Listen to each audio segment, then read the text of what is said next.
Hello guys, welcome back again to my channel bersama saya Hansen di sini dan seperti biasanya setiap harinya saya akan buatkan video seputar cryptocurrency. So bagi kalian yang tertarik seputar cryptocurrency, boleh aja langsung bantu saya like dan juga subscribe. Jangan lupa juga untuk hidupkan lonceng notifikasinya supaya kalian gak ketinggalan update terbaru seputar cryptocurrency.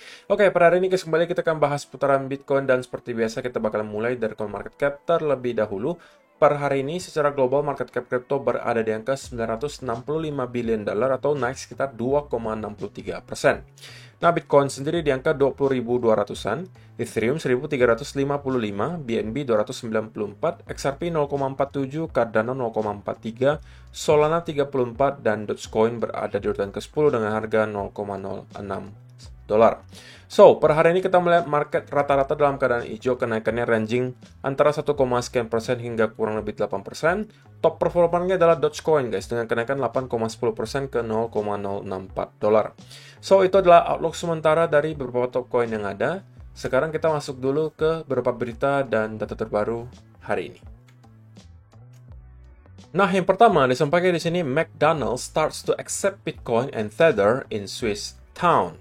Lagi-lagi guys, kita mendapatkan sebuah berita baik gitu ya. Dan kali ini datangnya dari salah satu jaringan fast food paling terkenal di dunia, McDonald's. Siapa yang nggak kenal McDonald's gitu ya. Dan mereka sudah start atau memulai untuk menerima pembayaran melalui Bitcoin dan Tether atau USDT. Tapi belum berlaku di semua negara ya. Baru di satu kota ini bernama kota Lugano di Swiss. Oke, dan tidak mengherankan mereka melakukan hal ini karena memang di Maret kemarin ini, as in March 2022, the city of Lugano announced it will accept Bitcoin, Tether, and LVGA token as legal tender.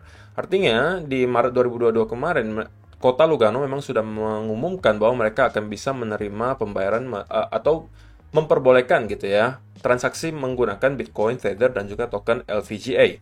Jadi McDonald's mengambil kesempatan tersebut dan toko-toko atau retail-retail McDonald's di kota tersebut, kota Lugano, itu sekarang udah bisa menerima pembayaran melalui Bitcoin dan juga USDT. Dan nanti kalian bayarnya memakai mobile app guys, atau semacam aplikasi di handphone kalian, mungkin modelnya kayak mirip GoPay, atau mirip seperti Dana, mirip seperti Apple Pay, ya model-model seperti itulah gitu ya. Dan kalian bisa menikmati makanan kalian hanya dengan scan dan membayar menggunakan cryptocurrency kalian. Ya walaupun ini mungkin bukan sebuah berita adopsi besar ya, kita hanya melihat ini diterapkan di sebuah kota dan mungkin bukan kota yang terlalu besar juga, tapi ini adalah satu step yang baik guys. Ketika nanti ini udah satu persatu mulai menerapkan hal yang sama, kemudian misalnya berjalan dengan baik, ya bisa jadi perusahaan-perusahaan lain juga akan melirik dan melakukan hal yang sama, gitu kan. Jadi walaupun ini bukan berita yang besar banget, tapi ini adalah sebuah step menuju ke arah yang benar. Gitu ya. Jadi ya mudah-mudahan juga lah ya kita bisa sesegera mungkin melihat negara kita tercinta Indonesia juga melakukan hal yang sama, walaupun mungkin nggak langsung satu Indonesia ya, mungkin di salah satu kota dulu coba diterapkan misalnya untuk bisa menerima kripto. Apakah menurut kalian masa-masa tersebut akan segera datang, atau menurut kalian Indonesia masih akan lama banget nih guys untuk bisa menerapkan hal yang sama dengan yang terjadi di sini? Kalian boleh kasih komentar kalian di kolom komentar di bawah. Yang kemudian kedua, ini adalah statement dari Basel Committee. Banks worldwide reportedly own 9.4 billion euros in crypto assets. Jadi ini adalah survei yang mereka lakukan dan mereka mengatakan bahwa ada banyak sekali bank di seluruh dunia dan total dari mereka semua itu ada ngehold sebesar 9,4 miliar euro dalam bentuk aset cryptocurrency.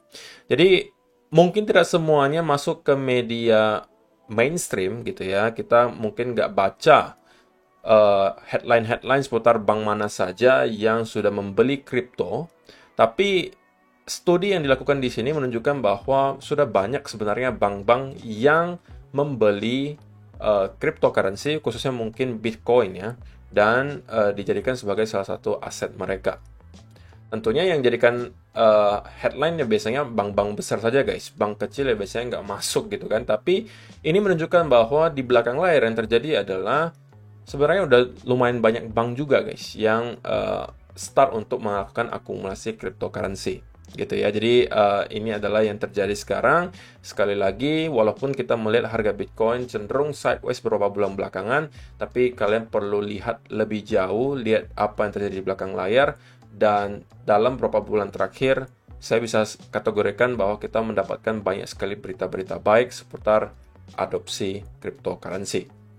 Gitu ya. Jadi itu adalah beberapa berita hari ini yang menurut saya perlu kalian ketahui.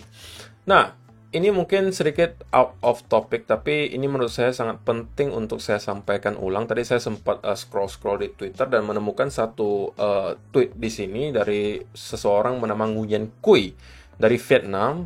Walaupun ya ini mungkin pernah terjadi ke kalian juga ya, tapi ini sekali lagi saya pengen ingatkan dan jangan sampai ini terjadi ke kalian gitu ya. Binance lock account for no reason, does not support problem solving, irresponsible. Binance intentionally deceive customer and allow others to take my money. FBI confirmed to me twice that they did not ask Binance to lock my account. Jadi katanya Nguyen Kui ini gitu ya, bahwa akun Binance-nya itu di lock atau dikunci tanpa ada alasan yang jelas. Dan ketika dia mencoba untuk mengembalikan account-nya dengan menghubungi customer service, dia kecewa gitu karena customer service-nya tidak bisa melakukan hal yang terlalu banyak, alias mereka tidak bisa mengembalikan akunnya pada intinya seperti itu. Dan di dalamnya kalau kalian perhatikan ini nyesek banget guys. Ada 149.000 aset dia, ada 149.000 dolar atau kurang lebih 2,1 atau 2,2 miliar rupiah. Oke, jadi ini sekali lagi mengingatkan ke kita guys, ketika kita menyimpan kripto kita di sebuah exchange, sebesar apapun exchange-nya, saya yakin ini tidak hanya terjadi di Binance ya guys, mungkin di exchange lainnya juga pasti akan ada hal-hal semacam ini terjadi. Nggak di Binance, nggak di Huobi, nggak di Bybit, semuanya pasti ada gitu ya. Tapi ini mengingatkan ke kita gitu ya, untuk selalu melakukan diversifikasi aset. Jangan kalian, sekali lagi, jangan all in di satu exchange guys. Aset kalian jangan semuanya ditumpuk di satu exchange. Paling amannya apa? Paling amannya kalian sebagian taruh di cold wallet seperti Ledger modelnya. Itu paling aman gitu ya. Tapi kalau misalnya kalian memang, kok saya nggak mau ribet kok, kalau di Ledger itu ribet, mau transaksi itu susah gitu. Jadi mending di exchange saja. Nah, kalau misalnya pun kalian pengen exchange semuanya, pastikan jangan sampai hanya di satu exchange guys. Saya udah sering ingatkan ini ke kalian, dan saya sampaikan minimal 2-3 exchange kalian bagi aset kalian. Oke, saya tidak mengatakan bahwa Binance itu adalah exchange yang buruk gitu ya. Kita tahu Binance merupakan salah satu exchange terbesar di dunia, tapi kita hanya mengantisipasi supaya tidak terjadi ke kita hal-hal seperti ini. Bisa kalian bayangkan kalau misalnya kalian taruh miliaran rupiah di salah satu akun exchange kalian dan kemudian di lock tanpa ada alasan dan nggak dikembalikan, kalian mau ngapain gitu? Bingung kan? Jadi sekali lagi, diversifikasikan aset kalian. Oke, boleh ditaruh sebagian di Ledger, kalau mau di exchange, sebar ke beberapa exchange. Kalau misalnya kalian bingung mau exchange mana aja selain di Binance, mungkin kalian bisa consider di Bybit. Oke, di Bybit tentunya merupakan salah satu exchange terbesar juga di dunia. Mereka juga lagi ada event trading di spot tanpa ada fee, zero fee gitu ya. Mereka di sini juga sama. Fiturnya semua dengan Binance itu sama. Kalian mau trading NFT di sini bisa, kalian mau staking fleksibel di sini bisa, kalau mau trading future, spot semuanya juga bisa.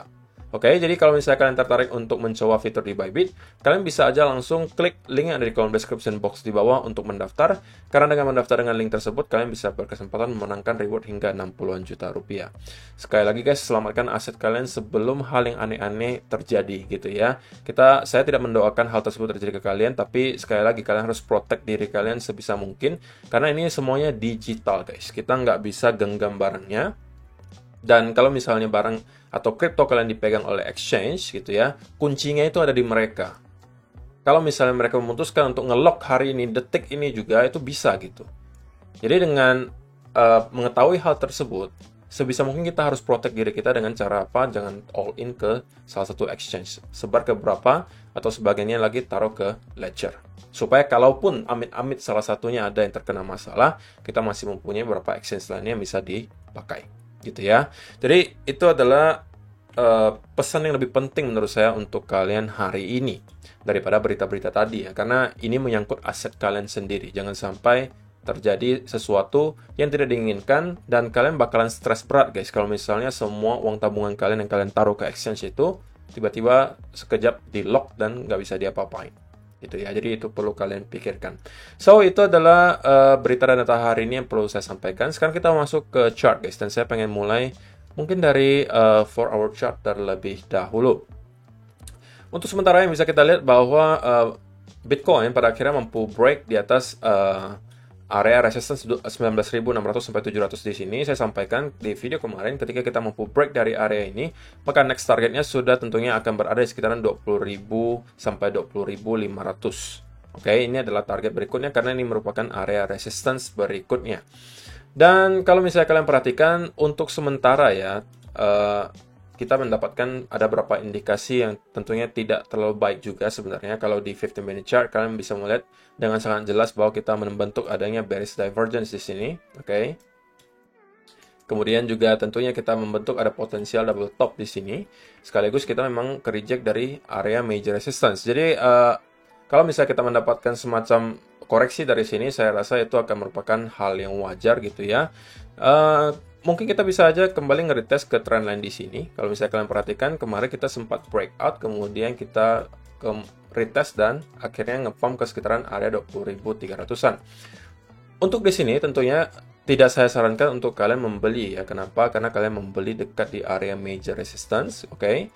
Dan lebih make sense justru kalau misalnya kalian mendapatkan peluang untuk short, justru lebih make sense untuk mencari peluang short. Kenapa? Karena kita berada di area resistance gitu guys.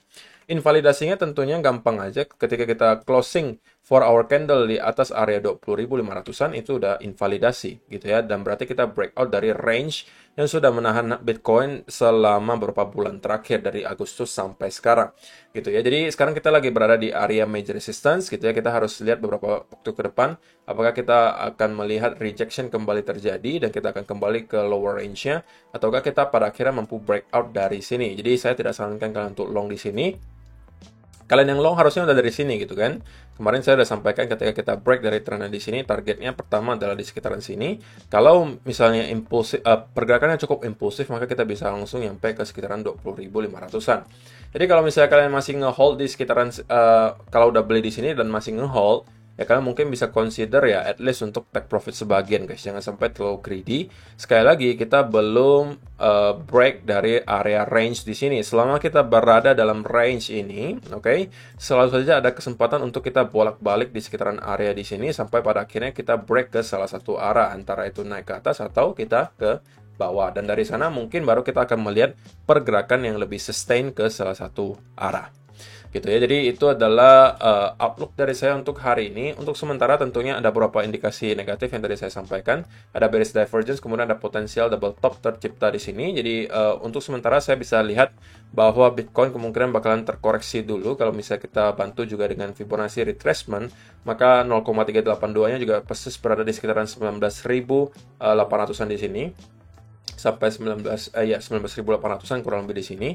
Ini mungkin menjadi akan area tahanan ya untuk Bitcoin berikutnya kalau ternyata kita terkoreksi sampai di sini. Berita buruknya adalah kalau misalnya kita tidak mampu maintain di atas area trendline di sini dan kemudian kembali breakdown, berarti breakout yang terjadi di sini itu merupakan fake out. Nah, kita kemungkinan bakalan revisit ke area support lagi, minimal kalau kita lihat terdekatnya 19.600. Kalau ini jebol juga, kemungkinan besar kita akan kembali ke area lower range yang berada di sekitar 18.500-an.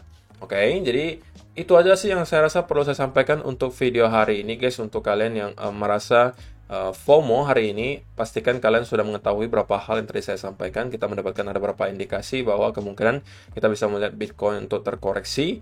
Tapi tentunya kalau misalnya kita mampu melihat 4-hour candle itu closing di atas area range di sini, maka senario tersebut bisa saja terinvalidasi gitu ya. Jadi itu aja sih yang perlu saya sampaikan untuk video hari ini guys. Terima kasih yang sudah menonton sampai selesai. Semoga bermanfaat video hari ini dan kita akan ketemu lagi di video yang berikutnya.